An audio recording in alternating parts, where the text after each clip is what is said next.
Welcome to Master Your Mingle Ability. My name is Martine Pierre-Paul. I'm the founder of the Modern Etiquette and Leadership Academy, and it's a pleasure to be here with you. So I do ask, I see some pros in the room, I do ask that you keep an open mind and think yourselves as a parachute, right? The parachute works and functions properly when it's open. So think of your mind, keep your mind in an open position as we discuss today's topic, which is Master Your Mingle Ability. Networking, as we know, is something now that is how we create connections. That is how we make friends. That is how we close deals. Because people do business with people that they know and trust. I know some people say they know, like, and trust. I'm going to skip the like. I'm going to say people do business with the people that they know and trust. So you have to be visible first by networking with others so that you can then become credible and eventually they'll do business with you. And it doesn't have to be business from a client perspective. It could be partnerships, vendors, and other sorts of partnerships. So welcome. I'm excited to be here. So to break the ice, so we didn't really have an opportunity to mingle a lot as we were coming in. So to break the ice, I'm going to ask a question. And I'm going to ask to see who has known Jinan the longest in the room. So raise your hand and say how many years you have known our hostess, Madame Jinan Dug. Like how many years? 4. 6 years. 6 years. Okay. Who else? Anybody top 6 years? No. About the same. About the same? 6, 7 years. So we have a tie. Excellent, excellent. Well, before we dive into Master Your Mingle Ability, I will just talk about etiquette a little bit because I feel that etiquette is a lost art, but it's very much present in our lives today. Etiquette is the thing that gets in the way of you closing a deal, or securing that job opportunity, or even securing that date. Because I'm not on the market, but if I were on the market and I was going out on a date, I think taking the person dining would be one of the first things that I do because it's so important to me, right? So, but etiquette really is more than knowing which fork to use, how to hold your glass. It's really about making other people feel comfortable around you. Etiquette is about putting other people at ease. It's about putting other people first. And we're hearing so many things in the news right now. I'm going to throw Will Smith under the bus for a second. What happened, that was the Grammys, I believe, where he went up the stage and he got into a physical situation with, that was Chris Rock. And, you know, I was reflecting on that and I said, really, did it have to go there? Right? And those are the things that etiquette business protocol will prevent us from doing. It helps us to control our emotions. It helps us to remain poised. Recently, I was talking to someone and there was some conversation with confusing being poised with being weak. Being poised is not being weak. Being poised to me is a strategy. People who are poised typically, they don't have to apologize as often as other people who are not. You'll hear often people will say, well, I have no filter. Whenever I hear that, to me, that's a red flag. No, we should all have filters, right? So being poised is really as a result of mastering your emotions, mastering etiquette rules, a business protocol. So I'm definitely passionate about business protocol. Most of you know me as a banker. I've been in banking for over 2 decades. I won't tell you exactly how many more years over, but it's over 2 decades. And I strongly believe today I hold a position as the first vice president for a bank, a large bank, a $55 billion bank, right? So, and I credit my soft skills, being able to communicate effectively, being able to remain calm and poised in every boardroom that I've been over the last 20-something years. I credit it to etiquette and business protocol. Being able to know how to shine in the room even if often it's a room that we're not expected to be in, right? Because we're women, we're minorities, there's certain rooms that we're not expected to be in those rooms. So when you show up in those rooms and you portray confidence, even if you're not feeling it inside, you're presenting your best self, you're going to get respect back. And that's one of the reasons why I research etiquette, and it's become a passion, a hobby, and I founded the Modern Etiquette and Leadership Academy, my baby. Okay, let's get started with, we've talked about etiquette. We had homework. Because this is about mastering your mingle ability. And the homework was to prepare your elevator pitch or your elevator speech. But basically what it is, it's a very short, presentation of yourself that you can say. If you can imagine being in an elevator, the amount of time that takes you to go from the ground floor to perhaps the 6th or 7th floor, but at that time, can you pitch yourself or your business to someone who is on the elevator with you? So typically, we all should have a 30-second little pitch that says who we are, what we do, and why should somebody connect with us. And it's different for many people, but always think about that. So typically, when you should have it ready, a lot of people memorize it. I don't, because it depends on my audience. Some audience I'm pitching the academy, some audience I'm not. So I actually customize it, but I always practice. So I can guarantee you, I think it was after Christine, I'm going to throw you under the bus for a second, you called me, and right after I took your call, I was preparing my pitch, just in case I had to pitch it. So for me, the elevator pitch or elevator speech, some people refer to it as a pitch or as a speech, it's very short. So I'll start first and I'll see if there's any brave person in the room. This is Vegas. What happened in Vegas stays in Vegas. For me, it would be if I run into, if I run into somewhere, it could be a parking lot or somewhere, I would say something like, hello, my name is Martine Pierre-Paul. I am the founder of an Etiquette Academy here in Boca. With etiquette being the unspoken rule that gets in the way of closing a deal or securing a job, I help people master what it takes for them to be the best of themselves. I help people with tips and tricks how to maneuver around the world of etiquette and business protocol. Would it be okay if I share my card with you? Perhaps we can connect in the future. Something like that. I can tell you what I just told you right now was not what I said in the car. But the points are always the same. Who you are, what you do, very briefly, it's not a sales, because at that point, nobody wants to buy from me. Nobody wants to buy from you. They don't know you, right? You should tell them just enough so that when if they take the card, because now with the pandemic, some people do not take cards, right? Or they might go for you their phone, so you can do a code. They might call you.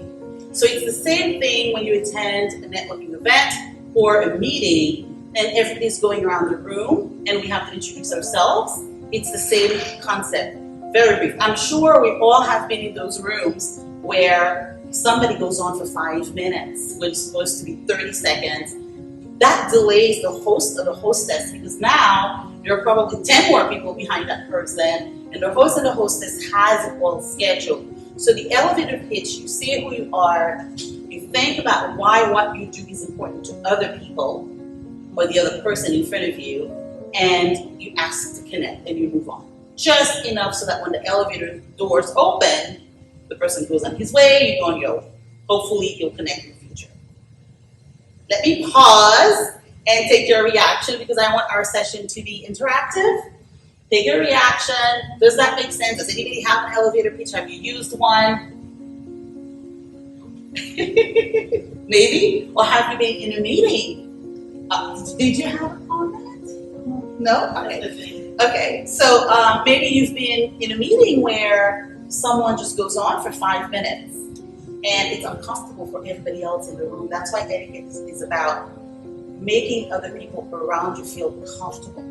Because if I decide that I'm going to take my elevator pitch to sell all of my products, my trinkets and what I have, it's uncomfortable for everybody around the room because they're all thinking, oh my goodness, what's going on?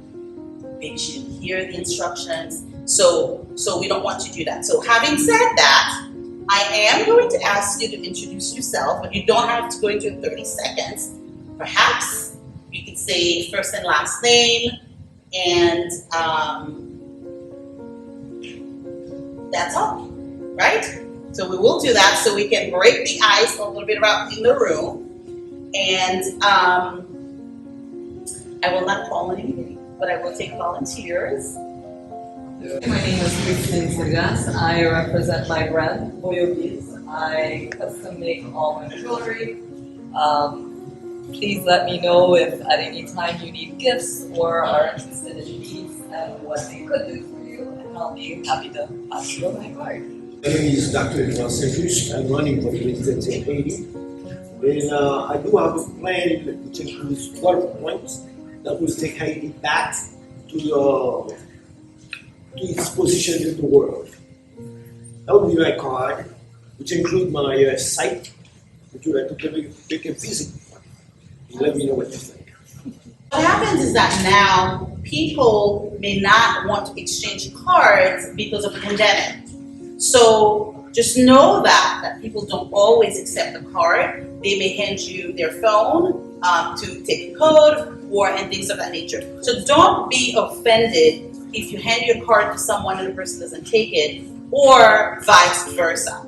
Just know that that's just the environment we're in. And it's the same thing with handshaking. So what I noticed in our room today for our group, there was not a lot of handshaking that took place, very few. And if I was teaching this class 5 years ago or even 3 years ago, I would have said, okay, everybody, let's do the handshake. Let's practice the handshake, which is web to web, 2 pumps. We don't pump the other person's hand. I know some people do that. Unless it's somebody you're intimate with, don't do that. We do not put our hands on the person's shoulder. Don't do it. Just 2 pumps in the business setting. But of course, we know if we're in Europe or if we're in Asia, it's a little bit different. We're doing the American business protocol, the American way of doing business. So in our room today, we have very few handshakes. Now, what I would say about that is don't be offended if someone does not accept your handshake, because understand that it's a different environment. Some of the alternatives right now, some people are shaking the forearm, some people are just doing something like that. Exactly. I know some people, some of our younger professionals, they'll do the the kick. So, but just don't be offended. The idea is if you're coming across in contact with someone, you can just smile. A smile says, oh wow. Now I know culturally it's a little bit different. Culturally, we're raised in a way that we do not proactively just go up to people that we don't know and then we're friendly, we're warm. Culturally, we don't do that. Culturally, we tend to be more reserved. It's a little bit different here in America. Just always give yourself a couple of seconds to gauge the person that you're interacting with to see, do I go with a hug or do I go with a plain old handshake or do I just not do anything at all? Just remain flexible. Some cultures, they tell you they're huggers. People who are from South America, I have a very good friend of mine. Not only does she hug you, and I love her dearly, not only does she hug you, she really squeezes you. And it's something that I just can't do, but I know her now for about 7 years. We're fine, I accept it, I know that's how she is. I'm not offended, she's happy, it's a happy world.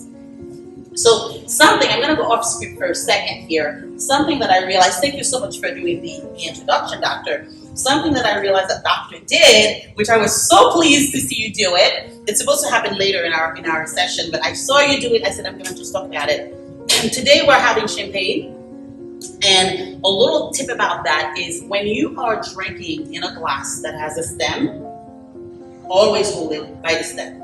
And I noticed, Doctor, you were doing that. I was just so pleased. I said, okay, he doesn't need the class. He's done, ready. But the reason for that, not only is it more elegant, but also it does not warm your liquid if you're drinking. So we're having champagne. It does not warm your liquid. So remember, whether you're a gentleman or a lady, if you're using a glass with a stem, for example, this is a flute, you would hold it by the stem. And it's the same thing for wine. We're not having wine today. This is a wine glass, you would hold it by the stem. Even if it is red wine, I know there's a misconception that if it is red wine, no, because the wine is supposed to be either chilled or room temperature. Our body temperature really, truly makes it very warm. So whenever you're using a glass with a stem, like Doctor was doing, hold it by the stem. Thank you for that demonstration. I appreciate that. Okay, so moving on with our presentations, our introductions rather. Who's next? Hi everyone, my name is Giovanni. I am a real estate agent. I help people with the home buying and home selling process. I've been doing it for quite some time. My office is located on Las Olas. If any of you guys need help, I'll be more than happy to help. I am here because my husband actually signed himself up and he couldn't make it, so here I am. Oh, perfect.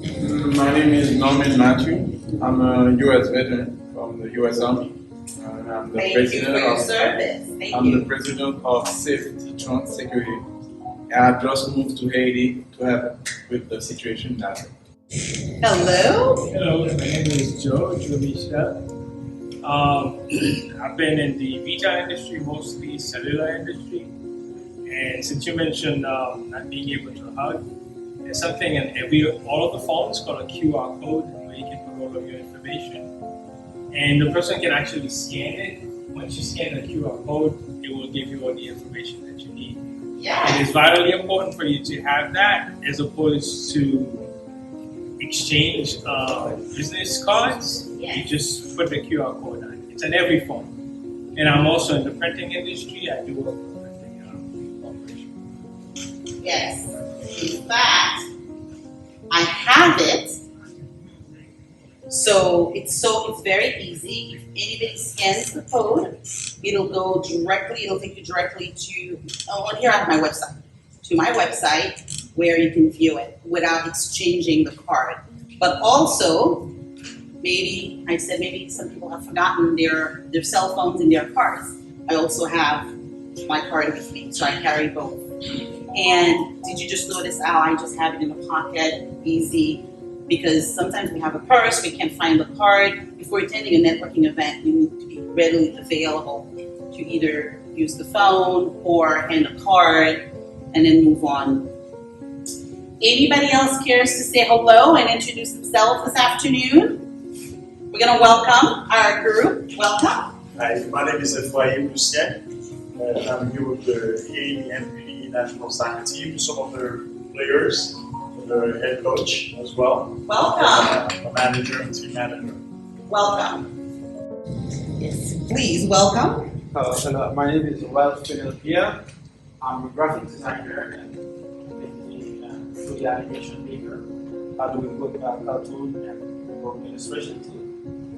I have my QR code on my Instagram and I share videos like it's okay. Just Absolutely. And it's important for you to represent your brand all the time. And some of the things that allow us to represent our brand is, do we wear what our business is? Christine, are you wearing your own products? Every single thing except Yes. Dust Galaxy. Every Yes. That is an example because your pieces might spike the conversation. Somebody might say, that's a beautiful necklace. You need to be ready in 30 seconds to say what it is and find a way to connect with the person, whether it's through your phone or with a card. That's a great piece. Anybody else represent your brand? It could be a t-shirt, it could be a polo shirt. For example, our soccer group today, as soon as they walked in, I knew it was a team of some sort. I've never met you. I knew that they were part of the same organization. It made sense. Now, your personal brand, when other people think of you, you need to think about, when they think of me and they look at me, what words come to mind? What word comes to their mind, right? Do they think of you as the brand that you represent? And sometimes that puts a lot of pressure.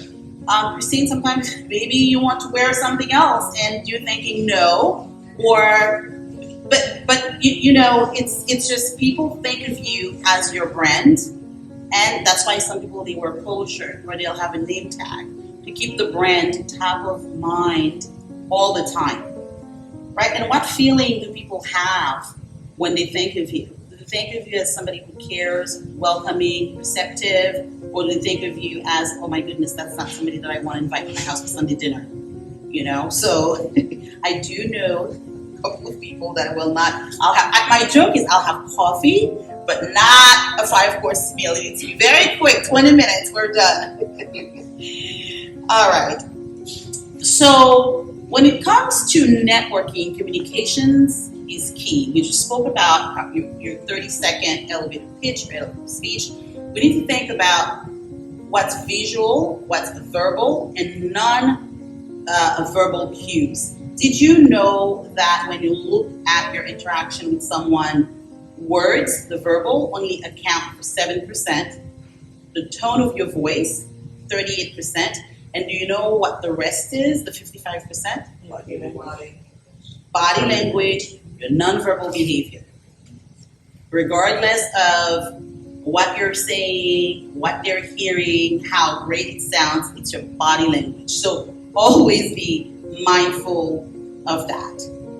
What's important during networking is the power of the eye contact.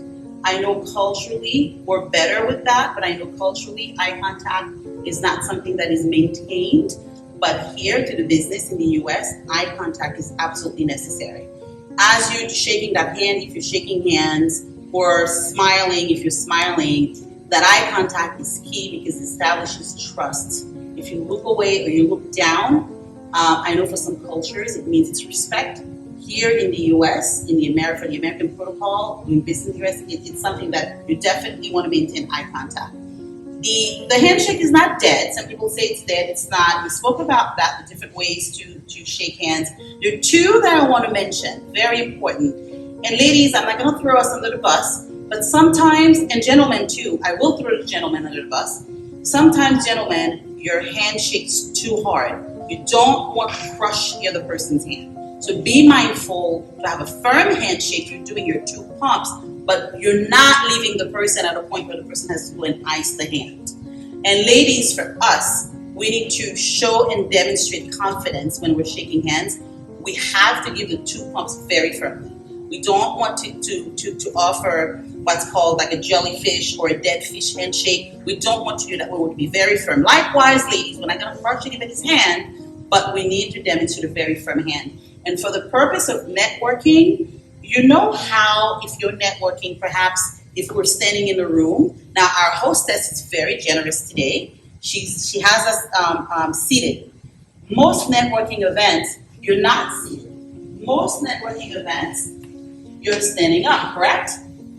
And you may want to have a glass in your hand as you're talking. Now, be mindful of your alcohol consumption because you don't want to have too much where, you know, your speeches are not making any sense and nobody wants to contact you because you were over your alcohol amount. So a tip so that the handshake you're offering is not wet, because if you're holding a glass of water, a soda, the hand that you're holding it is wet. So a tip so that the hand you're shaking, because you're always shaking with the right hand, hold it with the left hand. Hold your glass with the left hand. Now, you don't want to eat while you're interacting with people. That's why often you may find some high top tables. You can easily rest your food and talk. And once you're done eating, you can just go ahead and mingle in the room.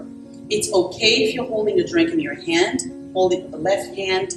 My right hand is free. I can introduce myself very easily, and I'm not offering a wet handshake because nobody wants a wet handshake, right? Yeah. Are there any best practice in the room as far as how to maneuver the room? Anybody tried anything else other than the left hand? Some etiquette experts will tell you, although they offer food and refreshments, if you find that the food is going to be too much of a focus for you, eat before you go. That way you're not starving, but it's not always possible. I've found myself where I've had meetings after meetings after meetings in a day, and then I have a networking event. I am hungry. I am going to eat. So I take care of that first, and then I go and I mingle. I don't constantly eat throughout the event, and I certainly wouldn't hold the food with my hand. I wouldn't do anything like that. And always try to go for single bite items, the small ones, so that you can eat it in one bite because it's not a dinner, it's not a lunch. So always go for single buy items, the little smallest items. It'll make it easier for you to network. Any suggestions in a room about that? Two things that I want to mention. Actually, really one thing because of the pandemic. Body distance. I know we're not in that 6 foot required distance, but people are still thinking about that. So give people their space. I know during the pandemic there was a joke that it's people that were introverts. They were so happy with the pandemic because they stayed home and nobody was bothering them. But give people their space because that's important. Now moving on, let me see how we're doing on time. Moving on to one of the biggest challenges of networking is how do you introduce yourself to people that you don't know? A couple of things that I will say with that, and this comes from having done this for 20 years. I built all of the banks that I've worked for. I have built our portfolios, networking, meeting people, right? Making a quick connection, and then going back, following up, taking them to dinner, to lunch, and then we close business. As a matter of fact, I say that banking, as a banker, I don't spend my time crunching spreadsheets. Most of my time is always whining and dining customers or prospects. Because the bank has to grow, right? Because the bank has to grow. So the crunching of the spreadsheet happens somewhere in the background. But for me, in my role, the several roles that I've had as either VP or first VP, it's really meeting people or maintaining relationships. Because when you have clients that you want to maintain so that the competition doesn't take them, you have to wine and dine them, right? So I will say with networking, the first thing you don't want to do is you don't want to just stay with the people that you know. Because the purpose of going to the event is to introduce yourself to people. Now, you want to introduce yourself to people that are making eye contact, smiling. Those are the easiest people to walk up to and to shake your hand and do your 30-second elevator pitch, right? But there are some tricks if you'd like to approach a group of people. Let's say there was a group of people talking, 4 or 5 people, and I'm not talking to anybody. I've already made the investment to come. I have to go and talk to them. So you want to very strategically approach the group. Do not interrupt their conversation. Smile and listen. If there's anybody decent in that room, they too will smile with you, make eye contact, and invite you in. If you approach that group and nobody makes eye contact with you and invites you, that's not the group you want to be with anyway, move on. Right? But the thing not to do is you don't want to interrupt their conversations as you approach. You stand, you smile, within a few seconds, somebody in that group should acknowledge you. Make sense? Perfect. You want to do that. And also, when you are at a networking event, it's important, for example, if there's somebody in the room that you'd like to be introduced to, ask your host or your hostess, right? Say, Janan, is it possible that you can make a warm introduction to Christine? She will do it. Often we don't take advantage of our chamber memberships, of our contacts, but they're connectors. They will do it. Because if you've already made the effort, you got in the car, you drove, you're not with your family, you're missing dinner, you have to get dressed and come, make it a productive time. You want to also, you're not the hostess, but you also want to make other people feel comfortable. If you see somebody standing in a corner and you're the person who knows everybody in the room, there's always one of those at every event. Please just go up to the person, introduce yourself, introduce the person to someone else. It's very important to make other people feel comfortable because that's what etiquette is all about. Moving on to remembering names. Let me open it to the audience. What do you do to remember names? I'm terrible at it. What do you do? You have some suggestions, Christine? What do you do to remember names? Say it in conversation 30 times. That's the only way I'll remember. And I've got to have a conversation that has some substance to it. Mm-hmm. I will remember. Otherwise, that is so true. Repeat the name in the conversation. I think the best tip is to repeat the person's name immediately after hearing it.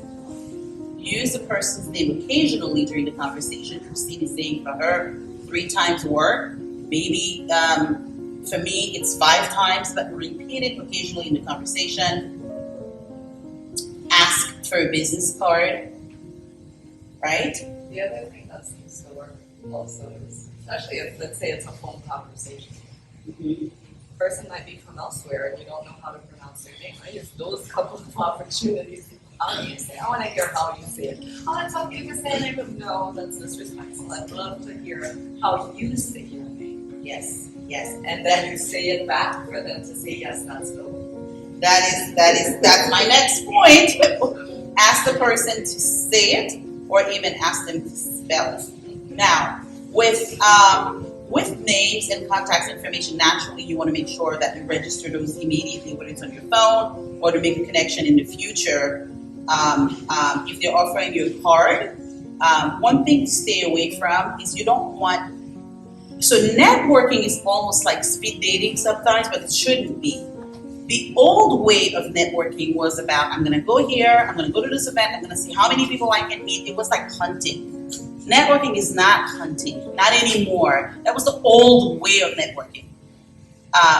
Networking now is like farming. You plant the seed, you nurture it, you water it, and you wait for it to grow and to eventually become into a relationship.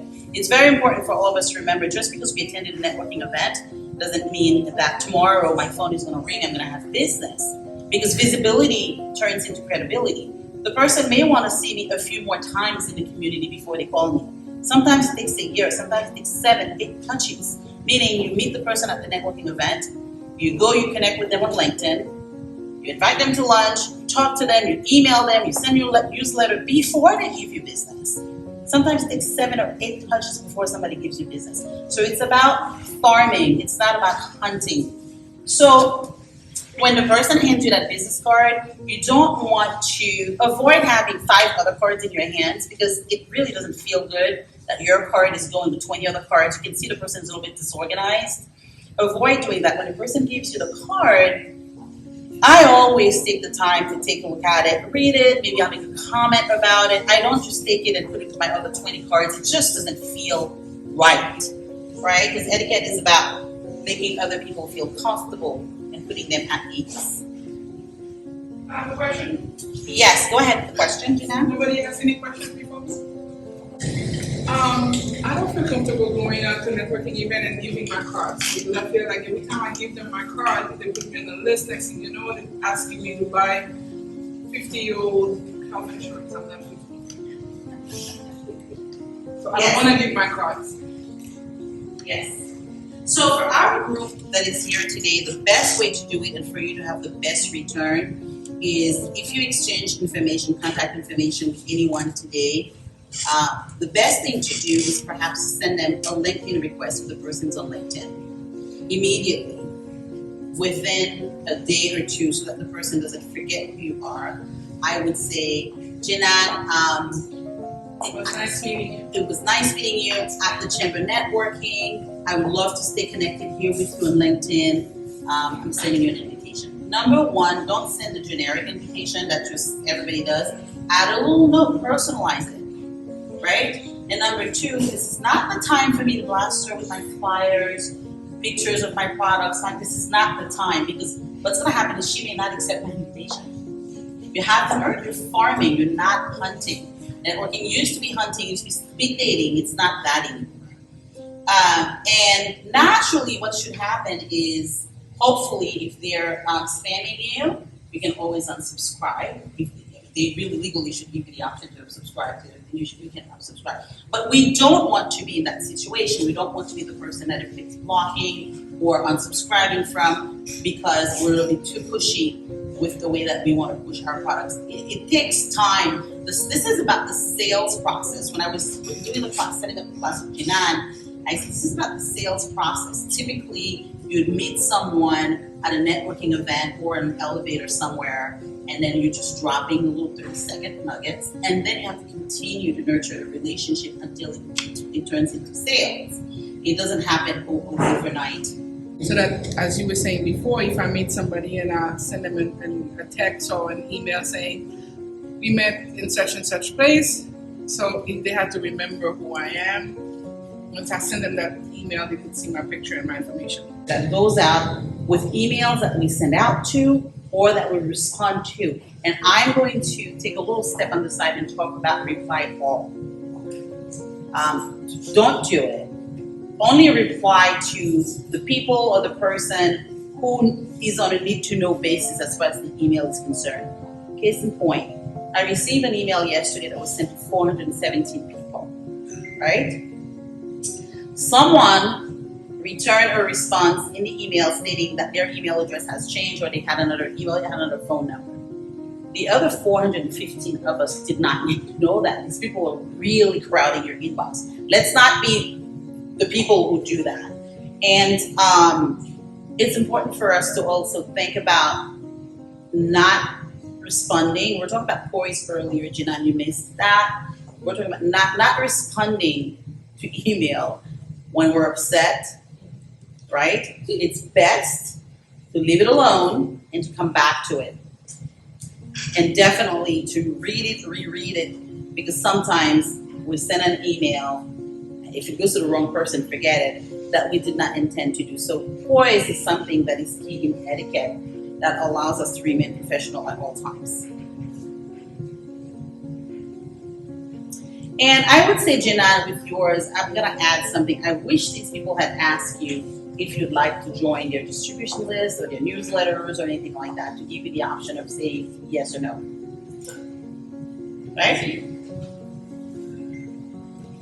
Now, as far as what happens, we talked about how to handle your food, introducing yourself. What happens after the network? Because you're going to the networking event because you're planting that seed.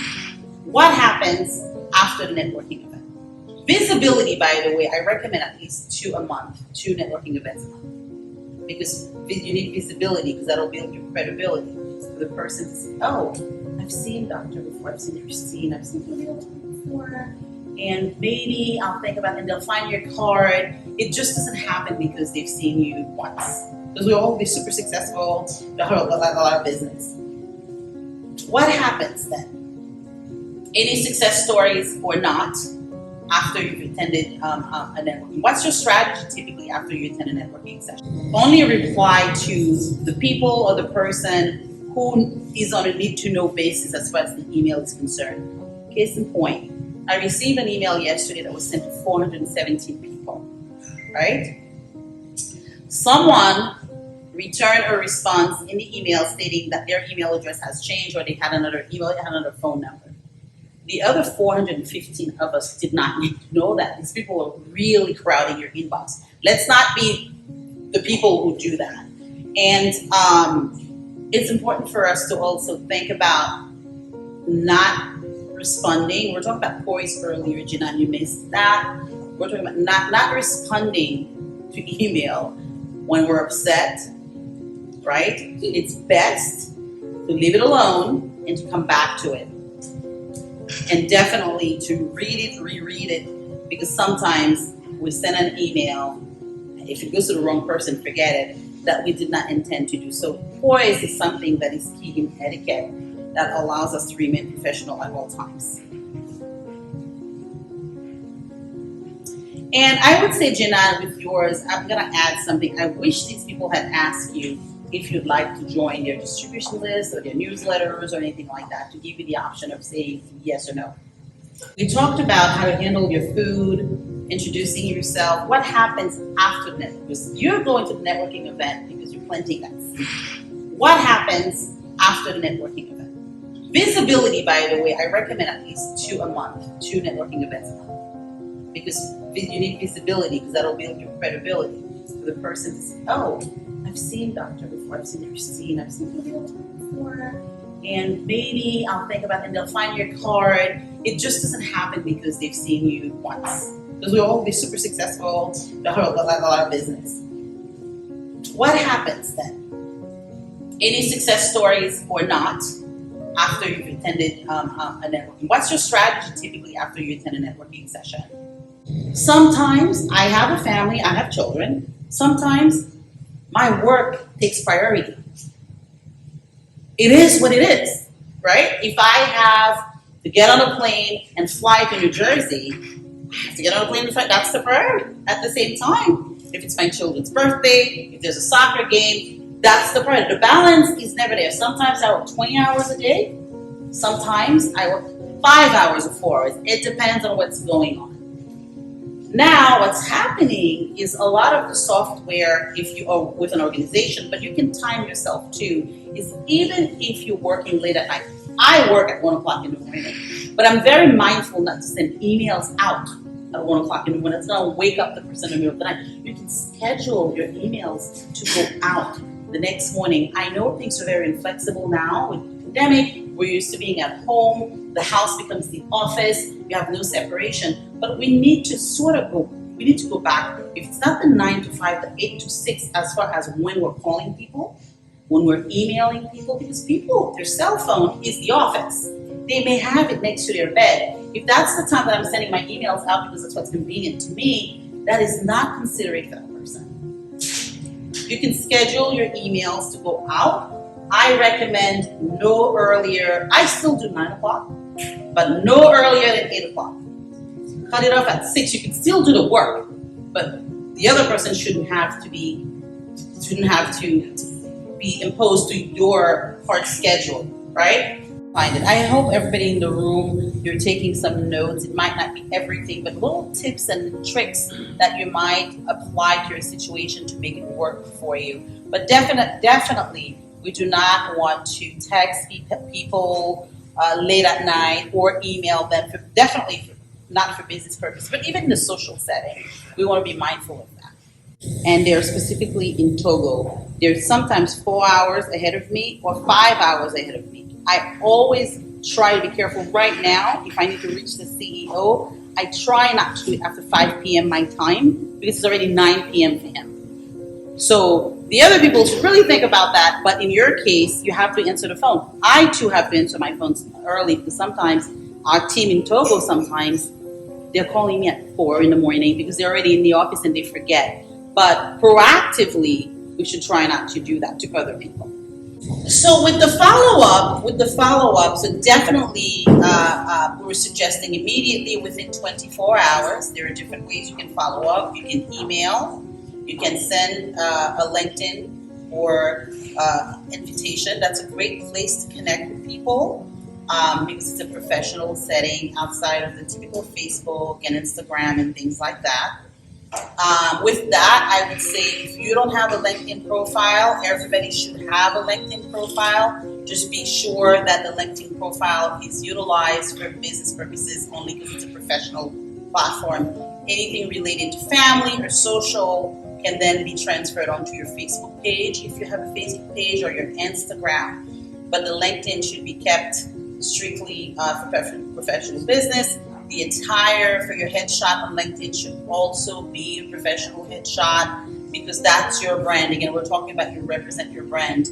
But it's a great place to connect with people. And of course, we promote our business where we do our posts on Instagram and Facebook. But when it comes to the professional contact, this is where you do it. You do it on LinkedIn. And just be sure not to try to sell your products on LinkedIn. Those I don't even respond to because I'm the type of person where I want to engage and get to know people before, especially if you weren't introduced to me in a common setting. I don't engage in just because you just never know. You don't want to put yourself out there with the wrong crowd. I will say that we spoke about the nonverbal behaviors, and we spoke about the Christine, you were saying you didn't use the word nonverbal behavior, you used the word of body language. It's very important that we ensure that we're very open when we're interacting with people. So we want to have the smile. The smile is a universal language. Anywhere in the world, the smile will welcome you, will welcome someone. You want to be able to be sure that you, if somebody's introducing themselves to you, you stand up. So now this is where etiquette is not so gender specific anymore. Etiquette used to be gender specific in the past, where ladies, we didn't have to get up, we didn't have to open our doors, we didn't have to do anything. The gentleman would do everything for us. It has changed now. So in the business setting, if it's the social setting, it's different. In the business setting, if I'm sitting down and somebody's approaching me to introduce themselves and is about to shake my hand, I have to stand up and accept the handshake. In the past, it wasn't like that, but now that's what it is. So etiquette is no longer gender specific. Now, chivalry is not dead, gentlemen. Some of us still like that you open a door for us. Some of us still like that you pull a chair for us. But do you do it in the business setting? That's the big question. Do you do it in the business setting? Will the woman feel offended or not? How do you know? You never know. You can't tell, right? So I'm one that if somebody opens my door for me or if somebody pulls my chair for me in the business setting, I am not upset. It does not make me any less of a first vice president. It does not make me any less of a CEO of my company. I am still the same person. I'm not offended by it, but some people are. So gentlemen, this happened to you typically, right? Because you want to keep a fine line in the business setting. Sometimes it's kind of gray. And I'll tell you why I say that in a minute. So the best thing for you would be ask. May I get the door for you? Can I grab the door for you? May I get the chair for you? Leave it up to the person to say yes or no. Don't assume she wants you to pull the chair or she in the business setting. In the social setting, it's a little bit different. I had a situation where I had a client, and he is a millennial, and he was asking me. He says, "Martine, why is it every time I will go to a networking event, I will meet someone, and then the next day or two I call to follow up with lunch? Because if it's a client you really want, you may want to take the person out to coffee or lunch, right? Sometimes it's enough to just do based on the business setting and the industry. It's enough to do the connection, but sometimes you have that one client, that business partner that you want to take out to lunch." And he was telling me, "Why is it that they always think it's a date?" It's hard. They think it's a date. What can I do so that they don't think it's a date? It's not a date, it's business. Disclaimer. So it's hard to do the disclaimer because people sometimes get offended. Because etiquette is about making other people feel comfortable, right? So some of the suggestions for you gentlemen is, number one, something that you can do is you don't call yourself to ask for the lunch appointment. Let somebody else in your office call for you.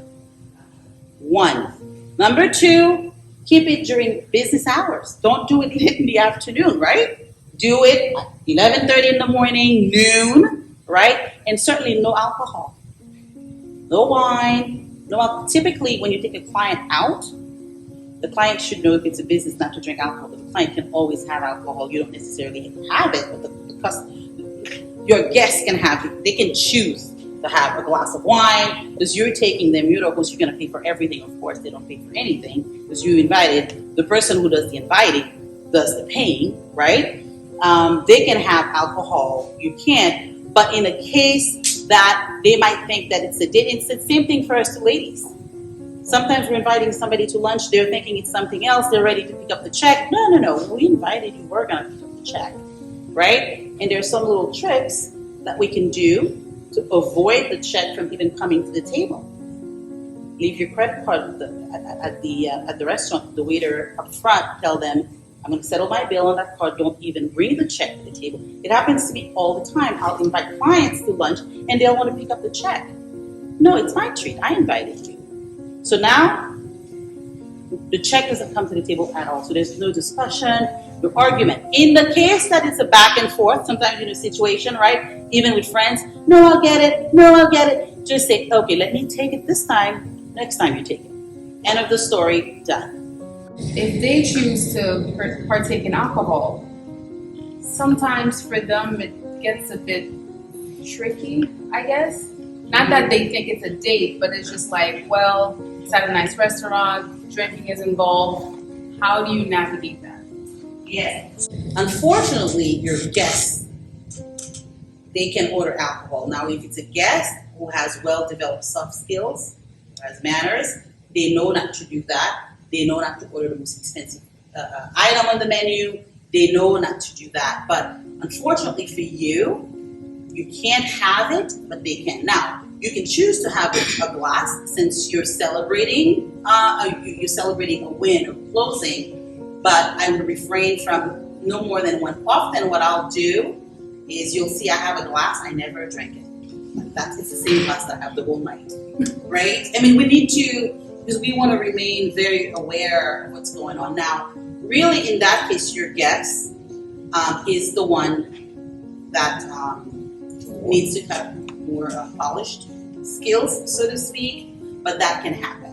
What if it's on a weekday instead of a Friday? Because maybe they think it's Friday, it's Saturday, so we're just gonna be rowdy. What if it's on a Wednesday or on a Tuesday?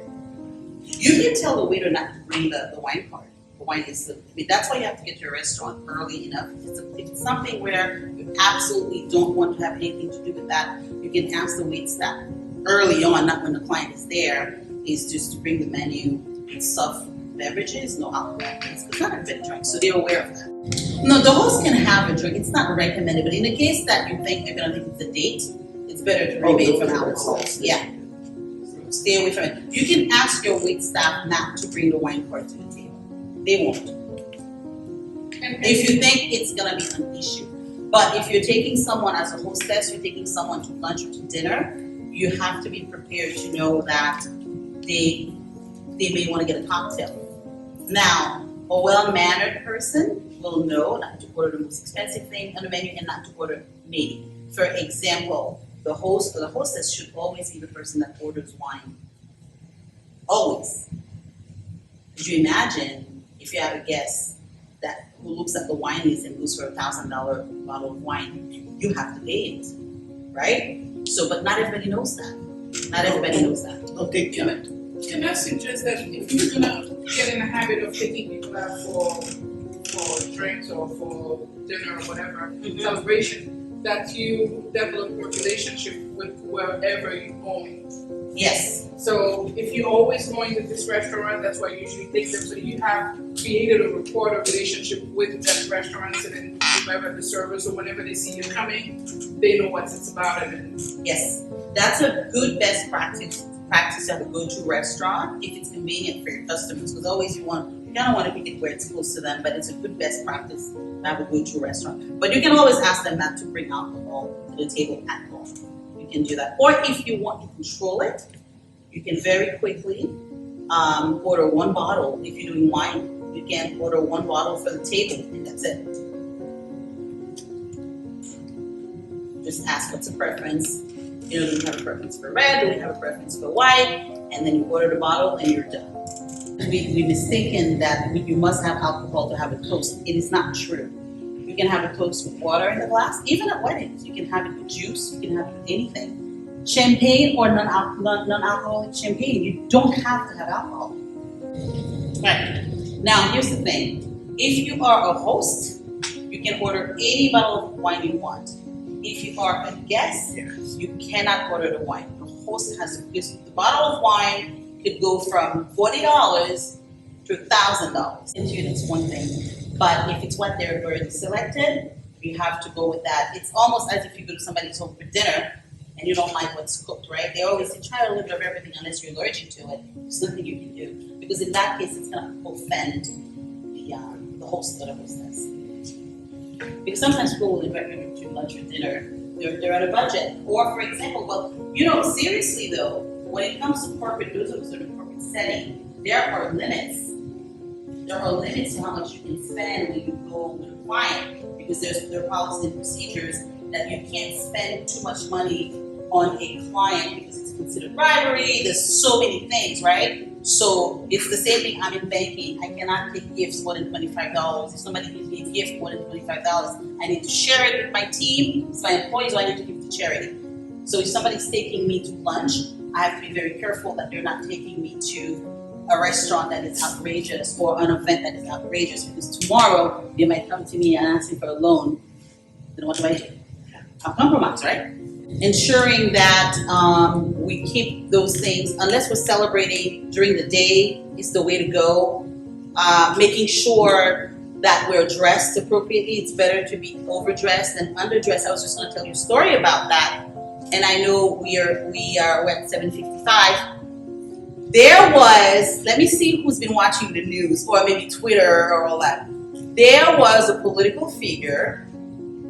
I'm going to ask two questions, because I think I'll ask one question and we'll do a giveaway for that one. And then we'll do another question. There was a political figure who went to a restaurant and was denied service because it's a she, was not dressed appropriately, because you do know that restaurants have dress codes, right? Yeah. Who was it? And they refused her service, and they told her, you certainly can go to the bar, but you can't have access to the dining room. Now, some people understand it perhaps as having something to do with the color of your skin. That's not the essence of my conversation today, but for our group, your special group, is you do need to pay attention to restaurants, because sometimes there is a dress code policy. Now, some restaurants will have extra jackets in the back room for the gentlemen, yes. And I tell people that all the time. They're like, well, you know, I want to show up as myself. No, you don't want to show up as yourself. You want to show up as your best self. Is that the best you can do today when you roll out of bed, right? Now, I'm giving you a little bit of tough love, but I have in my career hired people, developed people, coached people. Unfortunately, I've terminated people, and I have not selected some candidates. If somebody's coming for a job interview with me, and on their way from their car to my office, they're littering the parking lot, they're not dressed properly, I can choose to have that interview or not. And I have more than once passed the interview with my assistant, and I didn't take the person. Yes, and obviously that person didn't get hired, right? Because it's but the basics though, some of the colors we need to think about really, gentlemen, typically if you want to be formal. Right now, and we're in Florida, we're casual, you don't even have to wear socks. This is Florida, right? But think about if it's formal, if you're going very formal, gentlemen, it still matters that you do your blacks, your navies, your grays, your blues, those are your colors. Ladies, what's flexible right now is we can be a little bit more fun with colors. We don't have to do the blacks and the navies. We could do your pink, your yellows, your green, you could do things. Just make sure that it's tasteful, right? But typically a networking event, we need to think of it as an extension of the business. It's for business. So in any case, the former mayor, she was refused service because she was in what's considered gym-like attire at a Capitol Grill Steakhouse. And, but they did offer her, she could sit at the bar, right? I say it is what it is, right? If that's where I choose to eat, then I need to play by the rules. Otherwise, I can open up my own restaurant. Okay. And say, no, you can come. You know, and it's really for the experience of everyone. Could you imagine showing up in your blazer and someone is sitting next to you? Sometimes they show up with no shoes on. This is Florida. That's why some restaurants say no shirt, no shoes, no service. Right? I like to see that because I'm showing up with my shirt and my shoes.